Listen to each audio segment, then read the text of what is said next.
আসসালামু আলাইকুম ৰহমতুল্লাহি ওয়া বাৰাকাতুহু। প্ৰিয় শ্ৰোতাবৃন্দ, সম্মানিত ৰাইজ তথা বিশেষভাৱে মই মাদ্ৰাছাৰ শিক্ষকসকলক মই আজি কেইটামান অনুৰোধ জনাবৰ কাৰণে মই আজি এই লাইভত আহিছোঁ। আজি কিছুদিনৰ পৰা অৰ্থাৎ ৰমজান মাহ আৰম্ভ হোৱাৰ পিছৰে পৰা আমাৰ ইছলাম ধৰ্মাৱলম্বী বিশেষভাৱে আমাৰ মাদ্ৰাছাসমূহ যে আছে, সেই মাদ্ৰাছাসমূহ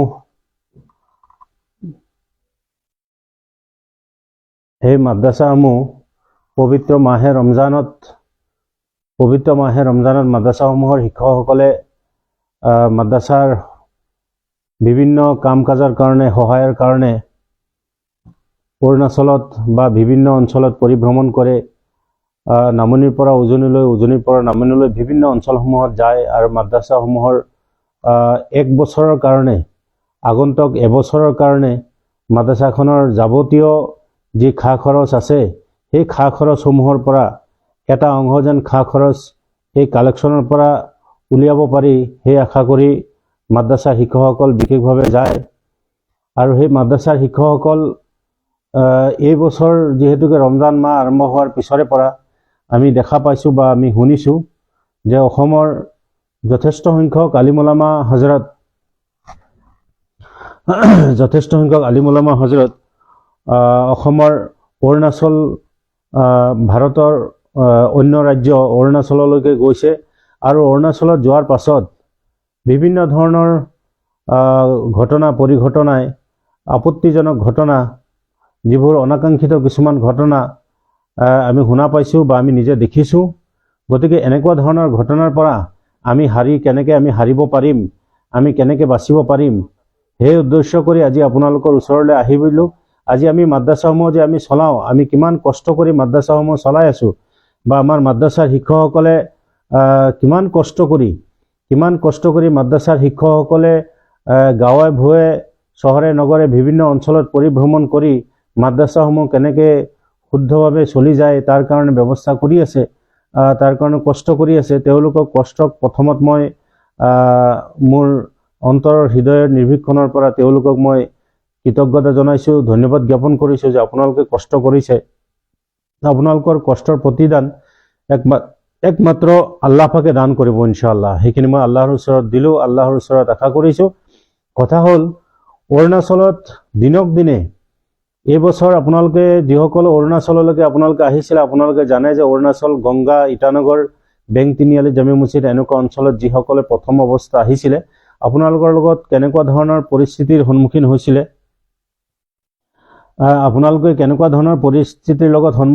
সেইখিনি আপোনালোকে মোতকৈ আৰু বেছি ভাল জানে, আপোনালোকে মোতকৈ আৰু ভালকৈ গম পাইছে। আৰু কিছুমান আপত্তিজনক ঘটনা এনেকুৱাও হৈছে যে একাংশ দুষ্ট চক্ৰই সাধাৰণ শ্ৰেণীৰ আমাৰ এই আলিম ওলামা, সহজ সৰল আলিম ওলামাসকলক বিভিন্ন ধৰণৰ তেওঁলোকৰ বাক্যবান কৰি তেওঁলোকক ভীতিগ্ৰস্ত কৰিছে। আনহাতে তেওঁলোকৰ লগত অপমানজনক মন্তব্য কৰিছে, অপমানজনক কথাও কৈছে। গতিকে মই ওলামা হজৰতসকলক মই অনুৰোধ জনাম যে আপোনালোকে যে অৰুণাচলত, মই মাদ্ৰাছাৰ শিক্ষকসকলক তথা মাদ্ৰাছা পৰিচালনা সমিতিৰ বিষয়ববীয়াসকলক মই অনুৰোধ জনাম যে আপোনালোকে যে অনাগত দিনত যদি মাদ্ৰাছাৰ পৰা কালেক্টৰ হিচাপে কালেকশ্যন কৰিবৰ কাৰণে শিক্ষকসকলক যদি অৰুণাচলত পঠিয়ায় বা এনেকুৱা দূৰণিবতীয়া অঞ্চলসমূহত পঠিয়ায়, কমচে কম আপোনালোকে সেই অঞ্চলৰ যি ভাষা আছে, সেই অঞ্চলৰ যি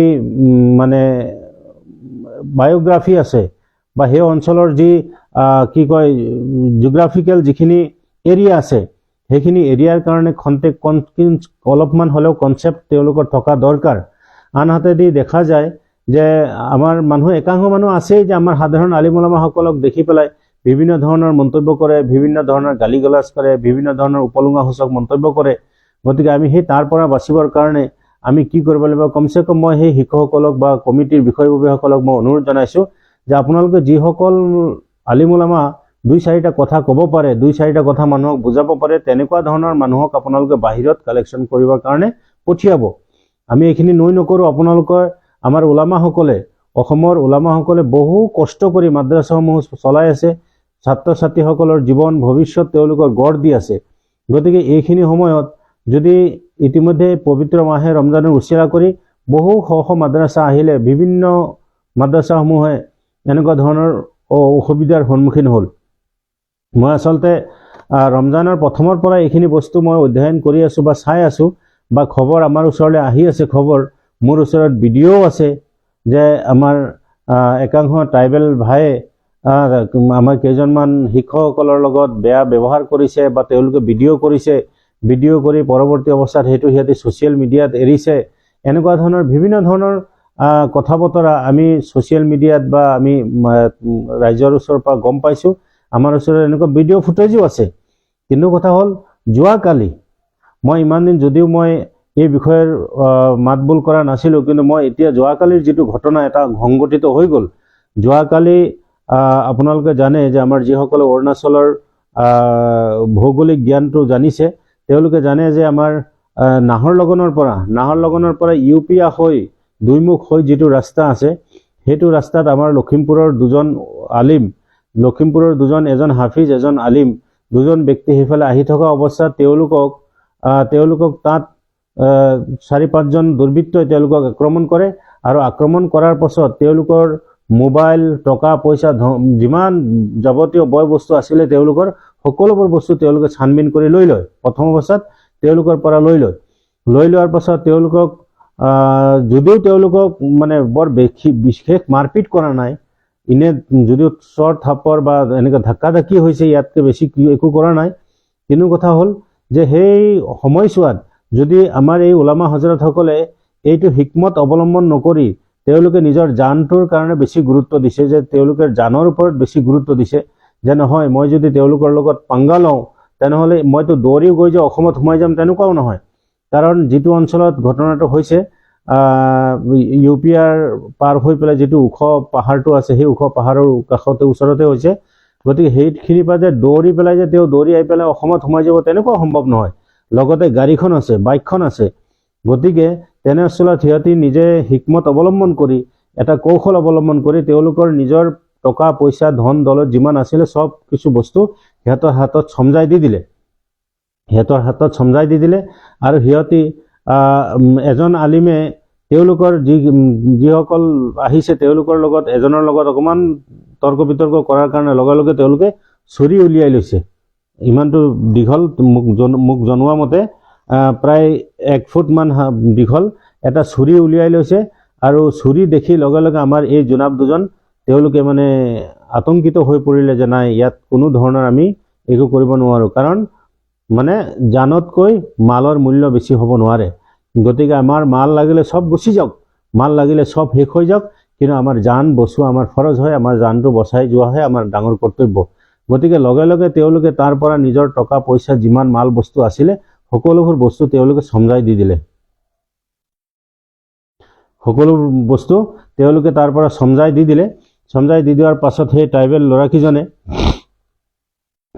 ল'ৰাকেইজনে তাক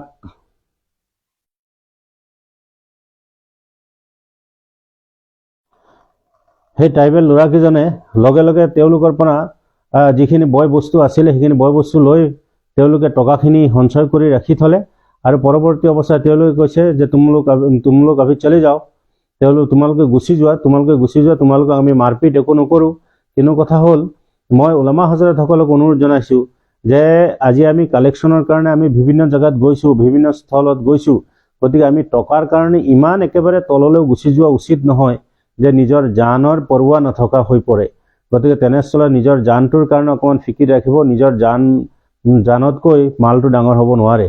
নিজৰ জানটো যদি জীয়াই থাকে তেনেহ'লে মাল যিকোনো পৰ্যায়ত আমি কি কৰিব পাৰিম, আমি বনাই ল'ব পাৰিম বা আমাৰ মাদ্ৰাছাসমূহ পৰিচালনা কৰাৰ ক্ষেত্ৰত আমি কাম কৰি যাব পাৰিম।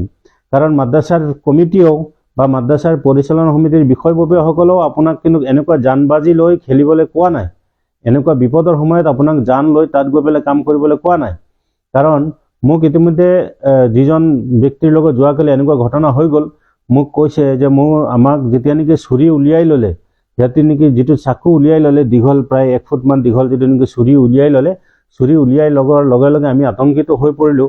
আৰু আতংকিত হৈ আমি লগে লগে কি কৰিলোঁ, আমি তাৰ পৰা অকণমান নম্ৰ হৈ গ'লোঁ আৰু সিহঁতক ক'লোঁ যে তোমালোকে যি ইচ্ছা তাকে কৰা, কিন্তু আমাক তোমালোকে খালি যাব দিয়া। তেতিয়া তেওঁলোকে কৈছে নাই নাই हम लोग तुमको कुछ नहीं करेगा, तुम्हारे साथ क्या क्या सामान है सब सामान निकलो, सब सामान निकालो জলদি, এনেকৈ ধমকি দিছে। আৰু তাৰে পৰা এজন মৌলানাই অকণমান সিহঁতক 2-4টা অকণমান ব্যতিক্ৰম কথা কোৱাৰ কাৰণে তাক বাৰু 2টামান ধমকি দিছিলে, এটা ধাক্কাও দিছে বুলি মোক জনাইছে। কিন্তু কথা হ'ল যে আমাৰ যিসকল মাদ্ৰাছাৱালাই, আমাৰ যিসকল শিক্ষকসকলে মাদ্ৰাছা পঢ়াই আছে, ইমান কষ্ট কৰি আপোনালোকে বিভিন্ন জেগাত পৰিভ্ৰমণ কৰিছে, নিজৰ জানটোৰ কাৰণে ফিকিৰ ৰাখিব, নিজৰ জানৰ কাৰণে ফিকিৰ ৰাখিব। গতিকে এই বছৰটো আপোনালোকে জানে যিসকলে অৰুণাচলত কালেকশ্যন কৰিবলৈ আহিছিলে, বছৰৰ প্ৰথমটোতেই ৰমজানৰ প্ৰথম অৱস্থাতেই, কিন্তু তেওঁলোকৰ অৱস্থাও কিন্তু বৰ ভাল অৱস্থা নাছিল। আপোনালোকে যেতিয়া বেং তিনিআলি মছজিদ বা আপোনালোকে ইটানগৰ গংগা মছজিদত আছিল, আপোনালোকে সেইখিনি পৰিৱেশৰ কথাও মই আপোনালোকক আৰু পুনৰাবৃত্তি নকৰোঁ, গতিকে সেইখিনিৰ কথাও আপোনালোকে নিশ্চয় গম পাইছেই।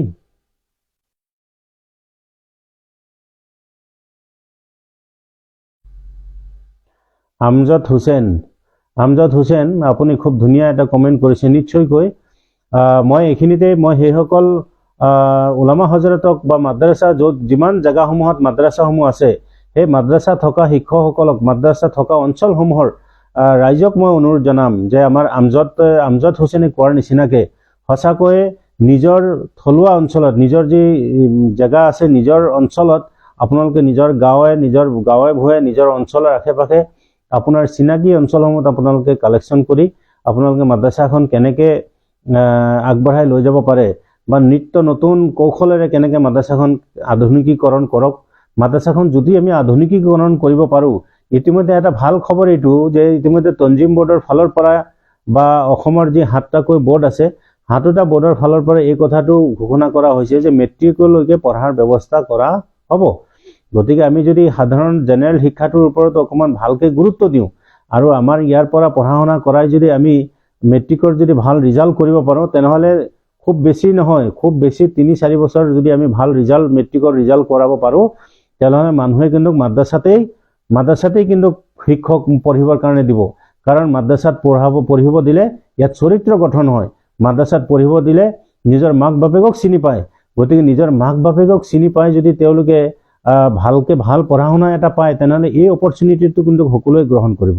গতিকে মাদ্ৰাছাৱালাসকলো অকণমান নিজৰ মাদ্ৰাছাখন কেনেকৈ ভৱিষ্যত দিনত আগবঢ়াই নিব তাৰ কাৰণে অকণমান আপোনালোকে ডিপলি চিন্তা ভাৱনা কৰক।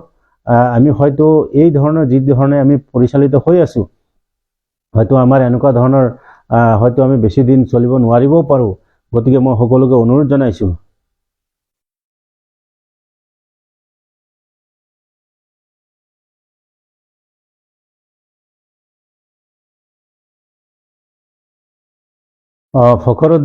ফখৰুদ্দিন মৌলানা সাহেব, ধন্যবাদ থাকিলে। ফখৰুদ্দিন মৌলানা সাহেব খুব ধুনীয়া এটা কমেণ্ট কৰিছে যে অৰুণাচল কোনে কালেকশ্যন কৰিবলৈ যাব দিয়ে, অৰুণাচল বৰ ডেঞ্জাৰাছ জেগা হয়। নিশ্চয়কৈ ডেঞ্জাৰাছ জেগা হয়, কিন্তু আচলতে মৌলানা ফখৰুদ্দিন সাহেব আমি এইটোও আকৌ কওঁ যে আমাৰ এই লখিমপুৰৰ অঞ্চলৰ একেবাৰে কাষতে থকা অৰুণাচল ৰাজ্যখন। গতিকে আমাৰ এই অঞ্চলৰ পৰা মানুহ কিন্তু অহৰহ মানুহ আহি আছে, গৈ আছে, ব্যৱসায় বাণিজ্য কৰি আছে। আমাৰ ট্ৰাইবেল ভাইসকলো বেয়া নহয়, ট্ৰাইবেল ভাইসকল ভাল মানুহ, কিন্তু তাৰে মাজত আপোনালোকে জানে যে এপাচি এপাচি ধান থাকিলে তাত 2-4টা পটান থাকিবই। গতিকে সেই পটানটোকে গোটেইখিনি বেয়া বুলি ক'লে আমি ঠিক নহ'ব। গতিকে আমাৰ পটানটোকে আমি যদি কওঁ যে গোটেই মানুহখিনি বেয়া, তেনেহ'লে সেইটো আমাৰ কোৱাটো উচিত নহ'ব। গতিকে অৰুণাচল এটা ডেঞ্জাৰাছ জেগা মানে কি, তাত গ'লে আপোনাৰ ইনাৰ লাইন পাৰ্মিট লাগিব বা আপোনাৰ তাত পাৰ্মিশ্যনৰ কথা আহিব বা আপুনি নিশ্চয় ভালকৈ কথা ক'ব পৰা আপোনাৰ স্কিল থাকিব লাগিব, মানুহৰ লগত ব্যৱহাৰ পাতিৰ কথা, মানুহৰ লগত নিজৰ যি নেকি ছেল্ফ ইন্ট্ৰডাকশ্যনটো ভালকৈ কৰাব পৰা হ'ব লাগিব। আপোনাৰ মাদ্ৰাছাখনৰ ধৰক ইন্ট্ৰডাকশ্যনটো ভালকৈ নিজে কৰিব পৰা হ'ব লাগিব। তেনেহ'লে নিশ্চিতভাৱে তেনেকুৱা অঞ্চলত যদি অকণমান যায়, তেনেহ'লে ইতিমধ্যে যেতিয়া নেকি আপোনালোকে দেখিছে যে নিজৰ মাদ্ৰাছাখন যদি নিজে ভালকৈ বুজাই পৰাই ৰাইজক ক'ব পাৰিছে, তেনেহ'লে নিশ্চয় ৰাইজে আপোনাক শলাগ লৈছে বা ৰাইজে আপোনাক প্ৰতিটো কথাতে গুৰুত্ব দিব। আৰু যদি আপুনি কেৱল মানুহৰ ওচৰত গৈ পেলাই ডাইৰেক্ট ৰিচিপ্টখন উলিয়াই দিছে আৰু মোক কিবা এটা দিয়ক বুলি কৈ আছে, তেনেহ'লেতো নহ'ব।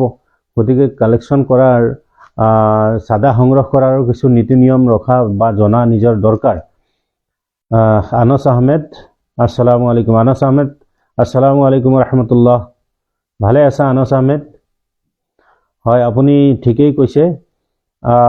আচলতে এনেকুৱা হৈছে যে আমাৰ একাংশ মাদ্ৰাছাৰ শিক্ষকসকলক একেবাৰে ধুবুৰীৰ পৰা বা বৰপেটাৰ পৰা পঠিয়াই দিছে এনেকুৱা এটা পৰিৱেশৰ মাজত। ইয়াত আহি নিজৰ মানে সেল্ফ ইন্ট্ৰডাকশ্যনটো ভালকৈ ক'ব নোৱাৰে। কোন মাদ্ৰাছাৰ পৰা আহিছে, কেলৈ আহিছে, মানুহক 2-4টা কথা ভালকৈ বুজাই পৰাই ক'ব লাগিব, তেনেহ'লে হ'ব। মানুহক যদি ভালকৈ 2-4টা কথা বুজাই নকয়, মানুহৰ মাজত কৌতূহল, প্ৰশ্ন, উদ্বেগ হ'বই। গতিকে আমি তেনেকুৱা ধৰণৰ কথা আমি ক'ব পৰা হ'ব লাগিব। আনহাতেদি আমাৰ অৰুণাচলত সেইখন আমাৰ ৰাজ্য নহয়, অৰুণাচলত সেইখন আমাৰ ৰাজ্য নহয়, সেইখন ট্ৰাইবেল লোকৰ লগত যোৱাৰ ওচৰত এটা ৰাহবৰ লৈ যোৱা আমাৰ কাৰণে উচিত। আমাৰ এজন ৰাহবৰ লগতো লৈ যোৱা উচিত। গতিকে আমাৰ ৰাহবৰ এজন নাই, আমি ভালকৈ চিনিও নাপাওঁ, তেনেকুৱা অঞ্চলত আমি কেনেকৈ গুচি যাওঁ? গতিকে নেটৱৰ্কটো টাৱাৰটো বাৰে বাৰে ডিষ্টাৰ্ব কৰিছে, টাৱাৰে অকণমান ডিষ্টাৰ্ব কৰি আছে, আল্লাহৰ ৰাস্তে মাফ কৰিব। গতিকে মই ওলামা কাউন্সিলৰ সভাপতি হিচাপত মই সকলো মাদ্ৰাছাৰ জিম্মেদাৰসকলক মই বিশেষভাৱে অনুৰোধ কৰিছোঁ যে আপোনালোকৰ যিসকল মাদ্ৰাছাৰ শিক্ষকসকলক অৰুণাচলতেই হওক বা এনেকুৱা এই বছৰ ৰমজান আৰম্ভ হোৱাৰ আৰম্ভণিৰে পৰা মাদ্ৰাছাৰ শিক্ষকসকলৰ লগত বিভিন্ন ধৰণৰ পৰিঘটনা সংঘটিত হোৱা আমি শুনি আছোঁ বা দেখি আছোঁ আমাৰ। গতিকে আমি সকলোকে অনুৰোধ জনাইছোঁ যে আপোনালোকে নিজৰ জানটোৰ পৰৱা কৰক। নিজৰ জান থাকিলে তো জান হে তো জাহান হে, জান হে তো জাহান হে। গতিকে দেহাটো যদি সুস্থ থাকে, গতিকে টাৱাৰটো বাৰে বাৰে ডিষ্টাৰ্ব কৰি আছে, হয়তো আমি ভিডিঅ'টো আৰু বিশেষ মই কৰিব নোৱাৰিম। গতিকে মই শেহতীয়াকৈ সকলো ওলামা হজৰতক, মাদ্ৰাছা জিম্মেদাৰসকলক মই অনুৰোধ কৰিছোঁ যে অৰুণাচলতে হওক বা বহিৰাজ্যত, নিজৰ যি ৰাজ্যৰ বাহিৰত যদি কোনোবা ডিমাপুৰত গৈছে, ত্ৰিপুৰা গৈছে, কেৰালা গৈছে বা UP বিহাৰত যদি গৈছে, যদি আপোনালোক টাৱাৰটো ডিষ্টাৰ্ব দিছে, আল্লাহৰ ৰাস্তে মাফ কৰিব। মই অনুৰোধ জনাইছোঁ যে যদি এনেকুৱা ধৰণৰ কোনো ঘটনা হৈ যায় যে অৰুণাচলত থকা অৱস্থাত বা আপোনাৰ বাহিৰতেই কোনো থকা অৱস্থাত বা কোনোবা বহিৰাজ্যত থকা অৱস্থাত যদি আপোনালোকৰ লগত যদি আপোনালোকৰ অৰুণাচলতে হওক বা অন্য কোনোবা ঠাইত যদি এনেকুৱা ধৰণৰ ঘটনা হয়, তেনেহ'লে আপোনালোকে জানৰ ওপৰত গুৰুত্ব দিয়ক, মালৰ ওপৰত গুৰুত্ব নিদি যদি কোনোবাই মাল দৌলত টকা পইচা লৈ যাব বিচাৰে, মোবাইল চোবাইল লৈ যাব বিচাৰে, দি দিয়ক। নিজৰ জানটো বচাই কমচে কম ওলাই গুচি আহক। গতিকে নিজৰ জানতকৈ মালটো ডাঙৰ নহয়। গতিকে এইটো মই সকলোকে অনুৰোধ জনাইছোঁ। লগতে মাদ্ৰাছাৰ কমিটিৰ মই এইটো অনুৰোধ জনাম যে আপোনালোকে যিসকলক গতিকে যদি বাহিৰত কাৰোবাক কেনেকৈ পঠাবলৈ হয়, কমচে কম এজন ভাষা জনা মানুহ, 2-4টা ভাষা জনা মানুহ ভালকৈ নিজৰ ইন্ট্ৰডাকশ্যনটো আৰু নিজৰ মাদ্ৰাছাৰ ইন্ট্ৰডাকশ্যনটো ভালকৈ দিব পৰা আৰু 2-4টা কথা মানুহৰ ওচৰত ক'ব পৰা এনেকুৱা ধৰণৰ মানুহ আপোনালোকে মাদ্ৰাছা কমিটিৰ ফালৰ পৰা। গতিকে টাৱাৰটো বাৰে বাৰে ডিষ্টাৰ্ব কৰি আছে, ভিডিঅ'টো দীঘলীয়া কৰিব নোৱাৰিম। গতিকে শেহতীয়া কথা এইটোৱেই যে আপোনালোকে যিসকলক মাদ্ৰাছাৰ কাৰণে পঠায়, তেওঁলোকে অলপমান 2-4টা কথা যে মানুহক বুজাই মেলি ক'ব পাৰে, তেনেকুৱা ধৰণৰ মানুহক আপোনালোকে কালেকশ্যনত পঠাব। যাহা তাহা মানুহ নিজৰ একো এটা ভাষা নাজানে, না হিন্দী জানে, না অসমীয়া জানে, না নিজৰ ভাষাটো ভালকৈ জানে, এনেকুৱা ধৰণৰ মানুহ। টাৱাৰটো বৰকৈ ডিষ্টাৰ্ব কৰিছে, মই লাইভটো ইমানতে শেষ কৰিছোঁ, আল্লাহৰ ৰাস্তে মাফ কৰিব। আৰু যদি ইয়াৰ বিষয়ে আৰু অধিক কিবা জানিব বিচাৰে তেনেহ'লে কমেণ্ট কৰি জনাব, নিশ্চয়কৈ আপোনালোকক সহায় কৰিম। যদি আপোনালোকক কিবা আৰু অধিক জানাব লাগে, আপোনালোকে কমেণ্ট বক্সত আপোনালোকৰ কণ্টেক্ট নাম্বাৰটো দিব। আপোনালোকৰ কণ্টেক্ট নাম্বাৰ অনুসৰি আপোনালোকক কি বিষয়ে জানিব